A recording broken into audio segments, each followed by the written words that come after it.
আসসালামু আলাইকুম, সবাই কেমন আছেন? চলে আসলাম আপনাদের মাঝে আরো একটি নতুন রেসিপি নিয়ে। তো আজকে তৈরি করে দেখাবো মাত্র 2টি আলু দিয়ে পরিবারের সবার জন্য এক ঝুড়ি বিকালের নাস্তা। নাস্তাটা যতটা মুচমুচে হয় খেতেও ততটা মজা হয়, আর এটা বিকেলের চায়ের সাথে জমে যাওয়ার মতো একটা নাস্তা। তাহলে চলুন যাওয়া যাক মূল রেসিপিতে। তো প্রথমে এখানে 2টা আলু নিয়েছি এবং এগুলোকে খুব পাতলা পাতলা স্লাইস করে কেটে নিয়েছি। এটাকে যত পাতলা করে কাটতে পারবেন আলুর চিপসগুলো ততটাই ভালো হবে এবং মুচমুচে হবে।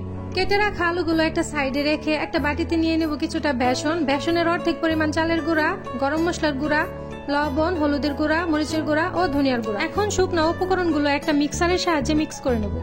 শুকনো উপকরণগুলো মিক্স করা হয়ে গেলে এখানে অল্প অল্প করে পানি দিয়ে একটা ব্যাটার তৈরি করে নেব। এখানে মিশ্রণটা বা ব্যাটারটা কতটুকু ঘনত্ব হবে সেটা আপনারা দেখলেই বুঝতে পারবেন। তাও যদি আপনারা বুঝতে না পারেন তাহলে এখানে আপনাদের একটা আঙুল চুবিয়ে দেখতে পারেন। যদি কোটিংটা আপনাদের হাতে পারফেক্টলি লেগে থাকে তাহলে বুঝতে হবে যে ব্যাটারটা তৈরি হয়ে গেছে। এটাকে বেশি পাতলা বা ঘন করা যাবে না। তো মিশ্রণটা তৈরি হয়ে গেলে এখানে দিয়ে দেবো কেটে রাখা পাতলা পাতলা স্লাইস করা আলুগুলো এবং আলুগুলো দিয়ে এখানে ভালোভাবে মাখিয়ে নেব। ব্যাটারের সাথে আলু মাখানোর পর এগুলোকে বেশিক্ষণ রেখে দেওয়া যাবে না। বেশিক্ষণ রাখলে দেখা যাবে আলু থেকে পানি ছেড়ে দিবে। আলু থেকে পানি ছাড়ার কারণে দেখা যাবে মিশ্রণটা আরো পাতলা হয়ে যাবে। সেই ক্ষেত্রে এগুলো ভাজার সময় আলু চিপসগুলো আর ফুলবে না। তাই বেসনের মিশ্রণের সাথে আলুগুলো মাখানোর পর আর বেশিক্ষণ দেরি করা যাবে না। এগুলোকে সাথে সাথে ডুবন্ত তেলে ফ্রাই করে নিতে হবে। এখন একটি ফ্রাই প্যানে পরিমাণ মতো তেল নিয়ে ভালোভাবে গরম করে এখানে একটি একটি করে আলুর চিপসগুলো দিয়ে দেব। আর অবশ্যই তেলটাকে খুব ভালোভাবে গরম করে নেবেন। আর তেলের মধ্যে দেওয়ার সাথে সাথে দেখবেন কিছু কিছু আলুর চিপস ফুচকার মতো ফুলে উঠবে। আর এটা বানানোর প্রসেসিংটা হলো ঠিক যেমন আমরা রমজান মাসে বেগুনি বানাই।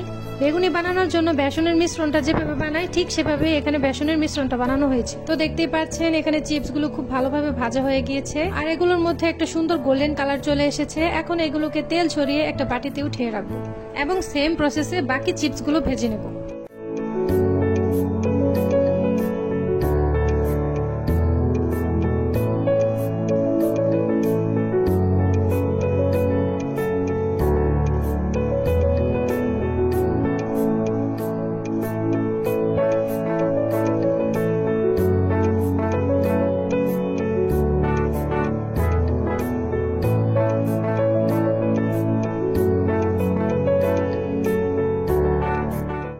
তো এখানে এক এক করে সবগুলো চিপস ভাজা হয়ে গেছে আর এগুলো বানানো যতটা না সহজ খেতে তার থেকে আরো দ্বিগুণ মজাদার। আর এগুলো অনেক ক্রিস্পিও হয়ে থাকে। তো চলেন কয়েকটা চিপস আপনাদেরকে ভেঙে দেখাই আর এটা কতটা মুচমুচে হয়েছে সেই সাউন্ড আপনাদেরকে শোনাই।